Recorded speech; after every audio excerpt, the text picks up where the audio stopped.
আজকের যে আলোচনাটি হলো কি, বিসমিল্লাহির রহমানির রহিম। হে জগতবাসী, আমি শামীম আলী চিশতি আপনাদের সামনে একটি আলোচনা নিয়ে আসলাম।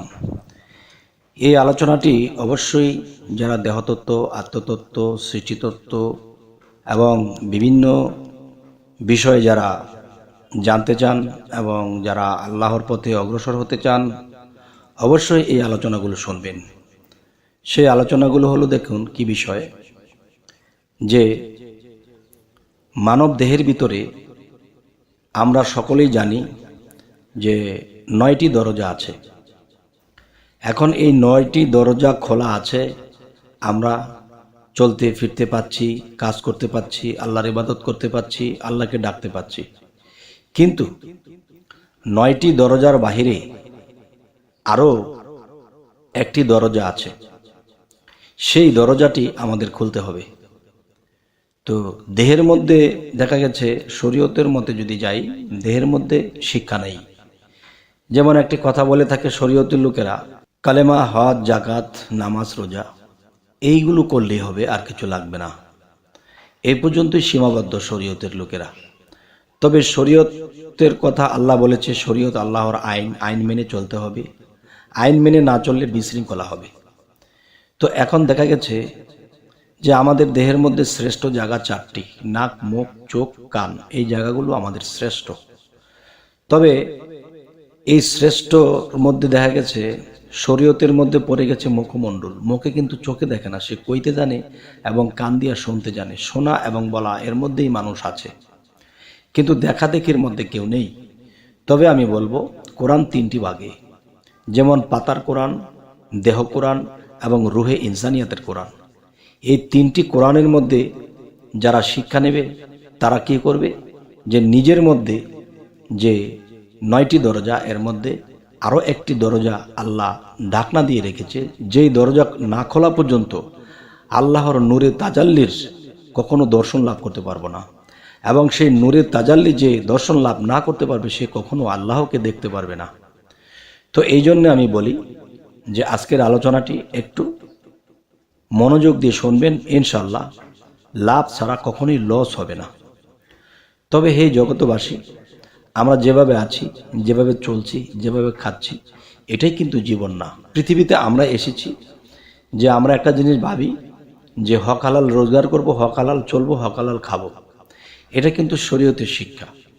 যে ছোটকাল থেকে শুনে এসেছি যে একজন ইমাম সাহেব, একজন মাওলানা, তারা একটা শিক্ষা দিয়ে থাকে, নামাজ পড়ো, রোজা করো, হক হালাল বেঁচে চলো, বাপ মার সেবা করো। তো এই কথাটি কিন্তু আমরা সেই ছোটকাল থেকে যখন মসজিদে যাইতাম, আসতাম বা পড়ালেখা করতাম বা কায়দা পড়তাম, কোরআন শরীফ পড়াইতো, তখন থেকে এই কথাটা শুনেছি। তবে কোনো পীরের কাছে যদি আমরা যাই আর তিনি যদি বলে তুমি এই জিকিরটা করবে আর বাবা মার সেবা করবে আর ওই দেখা গেছে যে নামাজ রোজা পড়বে, তো এই কথাটি কিন্তু আমাদেরকে সেই ছোটকালেই শিক্ষা দেওয়া হয়েছিল। তাহলে আধ্যাত্মিক বা রুহানি জগতের শিক্ষা পাইবার জন্য কিন্তু আমরা একজন মুর্শিদের কাছে গিয়েছি। এখন তিনি যদি এই কথাগুলোই বলে, তাহলে তাদের সাথে কোনো তফাৎ রইল না। তাহলে আমি ইমাম এবং মাওলানা সাহেব যে শিক্ষা দিত, এ পর্যন্তই আমাদের থাকা উচিত ছিল, পীর মুর্শিদ পর্যন্ত যাওয়া দরকার নেই। তবে কোরআন যেহেতু বলেছে, যার মুর্শিদ নেই, যারা মুর্শিদকে পাইল না, ধরল না, মানল না, তারা পথভ্রষ্ট। তাহলে বোঝা গেল যে মুর্শিদের শিক্ষাগুলো হবে রুহানি জগতের শিক্ষা। কারণ আমি যখন মৃত্যুবরণ করব, তখন কিন্তু দেহটা মাটির সাথে মিশে যাবে, কিন্তু আমার আত্মা মুক্তি নেবে এবং আত্মা কিন্তু আল্লাহর সাথে গিয়ে আবার মিশবে, মিলে বিলীন হবে। তো আজকের যে আলোচনাটি হলো কি, কোন দরজা খুললে পরে দেখব নূর তাজাল্লা। আর নূর তাজাল্লা অ্যাভেলেবেল যখন একজন মানুষ আল্লাহর সাধনা দ্বারা যদি দেখতে পারে, তখন কিন্তু সেই মানুষটা কখনো দেখা যায় আল্লাহর সাক্ষাৎ ঘটে যায়। আর আল্লাহ কি বলেছে, যে দুনিয়াতে যারা আমাকে দেখলো না এবং দেখার চেষ্টা করলো না, হাসরের দিন তারা অন্ধ হয়ে উঠবে। কিন্তু এই ব্যাখ্যাটিকে নামানো হয়েছে কি, যে বলা হয়েছে দুনিয়ায় যারা অন্ধ, আখেরাতে তারা অন্ধ। এই কথার দ্বন্দ্ব শেষ করতে পারছি না, যার ফলে হয়ে আছে আমরা অন্ধ। যাই হোক, আমার এই কথাটা ছড়িয়ে যাক হয়ে গন্ধ মানুষের কানে কানে, যে দেখেন যে কোরআনের ব্যাখ্যাগুলোর মধ্যে অনেক কিছু লুকানো হচ্ছে। আল্লাহ যদি যেটা লুকানোর, যেটা তো আল্লাহই লুকিয়ে দিয়েছে, আমরাও যদি লুকাই, তাহলে কিন্তু আমাদের আর উপরে ওঠার কোনো সাধ্য নাই। আমরা কখনো আর আল্লাহর পথে উপরে ঊর্ধ্বে জগতে যেতে পারবো না।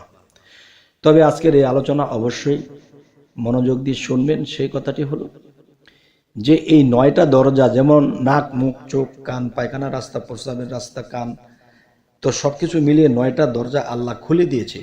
তো আল্লাহ কি বলেছে, আমি তোমাদেরকে এই পৃথিবীতে পরীক্ষা করার জন্য পাঠিয়েছি, এবং সেই পরীক্ষার পাশাপাশি যখন তোমরা সাধনা করবে, দুনিয়ার দুঃখ যন্ত্রণা সমস্ত কিছু থেকে তোমরা এড়িয়ে চলবে, কিন্তু দুঃখ যেন তোমাদেরকে স্পর্শ না করে। দুঃখ তোমাদের সামনে উপস্থিত হবে এবং দুঃখ দিবে, এটা ধৈর্য ধরবে এবং কাজ চালাবে।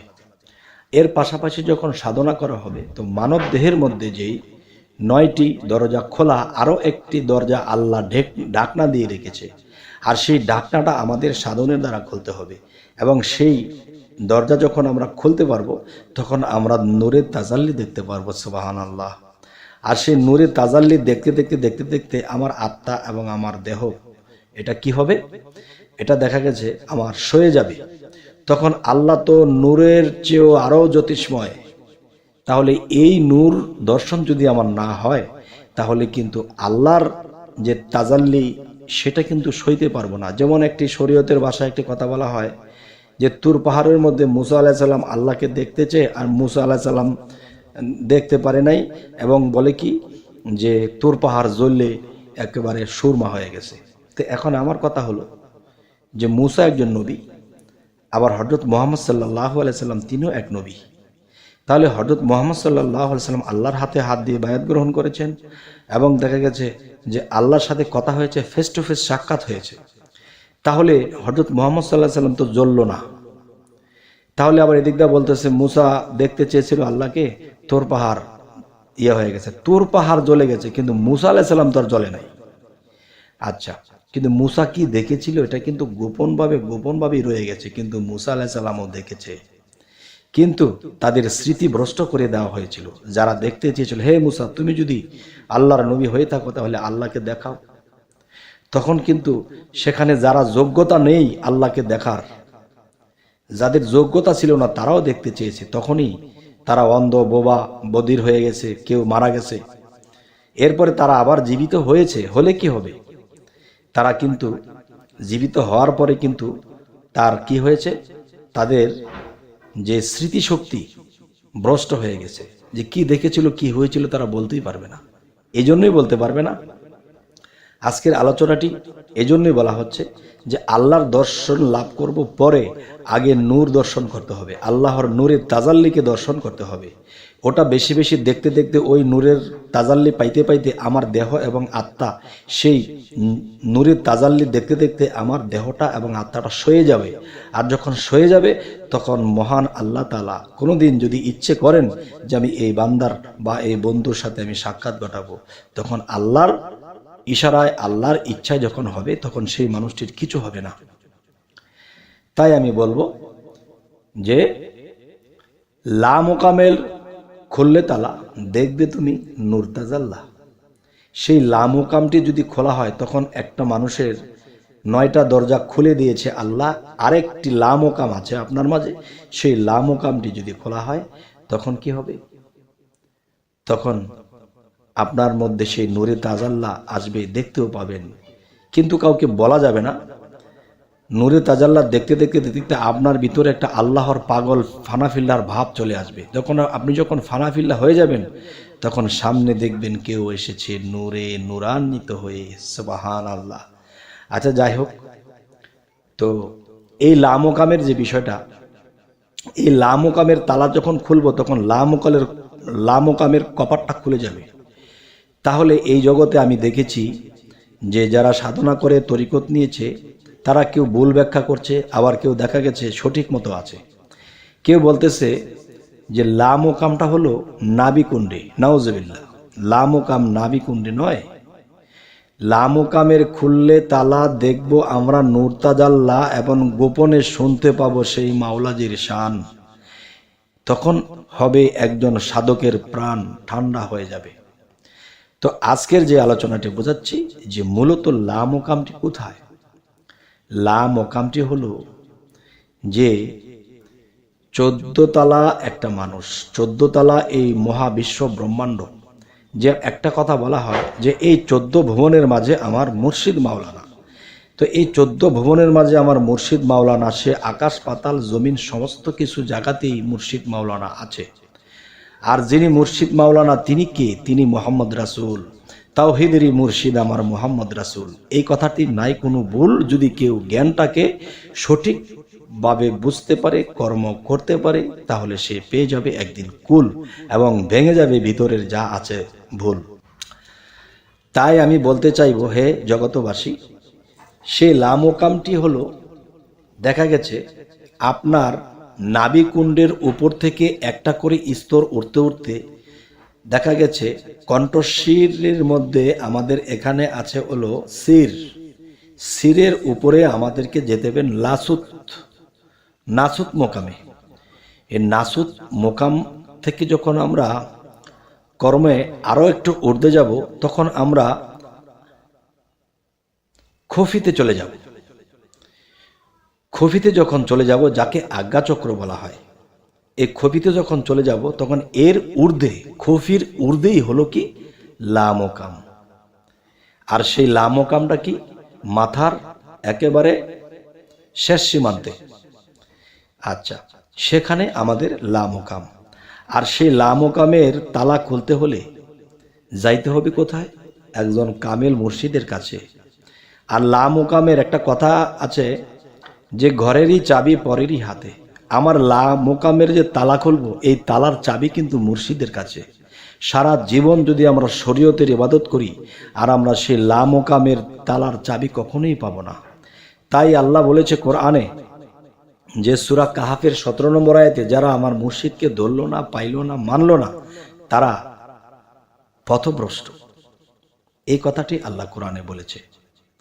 আচ্ছা, এখন বলবো যে সেই লামোকাম আমি সাধনা করেও খুলতে পারবো না যতক্ষণ পর্যন্ত একজন মুর্শিদের কাছে সেই তালার চাবিটা না নিব। সেই তালার চাবি যখন আমার মুর্শিদ আমাকে দিয়ে দেবে, তখন সেই চাবিটা কি? যে সেই চাবিটা হলো সাধনা। এর মধ্যে চন্দ্র সাধনা আছে, সূর্য সাধনা আছে, এবং দম সাধনা আছে, ধ্যান সাধনা আছে, চিক সাধনা আছে। এই সাধনগুলো কোন কোন নিয়মে করতে হবে এটা কিন্তু আপনি আমি জানি না।